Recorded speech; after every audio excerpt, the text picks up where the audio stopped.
চিত্রে দেখানো এক্স কোণটা কত ডিগ্রি সেটা বের করতে হবে। এখন আমরা জানি উপরে যে ওই 40 ডিগ্রি দেওয়া আছে, এটা যদি 40 ডিগ্রি হয় তাহলে এইটুকু 40 ডিগ্রি, কারণ এখানে দুইটা রেখা পরস্পর ছেদ করেছে এবং ছেদ বিন্দু দ্বারা বিপত্তি কোণ উৎপন্ন করিয়াছে। আর আমরা জানি বিপত্তি কোণগুলো পরস্পর সমান।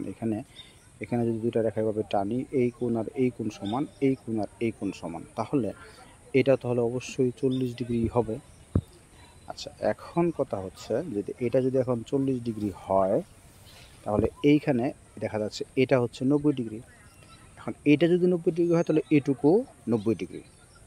আচ্ছা, যেহেতু একটা রেখার মধ্যে একটা লম্ব, এদিকে একটা 90 ডিগ্রি হবে, এদিকে 90 ডিগ্রি হবে। এখন এটাকে যদি এখন আমরা একটা ত্রিভুজ দেখি, এই ত্রিভুজটুকুর মধ্যে এটুকু হচ্ছে 90 ডিগ্রি, ওটা 40 ডিগ্রি।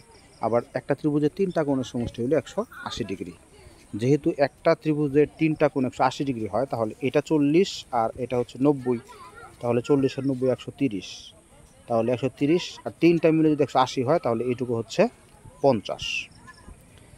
এখন এটা হলো 50 ডিগ্রি। এখন এইখানে দেখা যাচ্ছে যে একটা রেখার উপর তিনটা কোণ, এই তিনটা কোণ মিলে কিন্তু 180 ডিগ্রি। তাহলে এটা যদি 90, এটা 90, এটা 50, তাহলে এই দুইটা মিলে হলো আবার 140। যদি 140 হয় তাহলে তিনটা মিলে 180, তাহলে এই দুটো মিলে 140, তাহলে এই যে বাহিরের যে কোণটা এটা হচ্ছে 40 ডিগ্রি। ওকে, এটা হলো 40 ডিগ্রি। এখন এইখানে যে আবার আরেকটা এই যে রেখাটা, এই রেখাটার মধ্যে আবার দুইটা কোণ, ওইখানে উপরে একটা 40 ডিগ্রি আর এখানে একটা এক্স, এই দুইটা সম্পূরক কোণ, এই দুইটা কোণ মিলে আবার 180 ডিগ্রি হলো, বা একটা সরল কোণ 180 ডিগ্রি। 180 ডিগ্রির মধ্যে তাহলে ওটা যদি 40 হয় তাহলে এটা অবশ্যই বাদবাকি 40।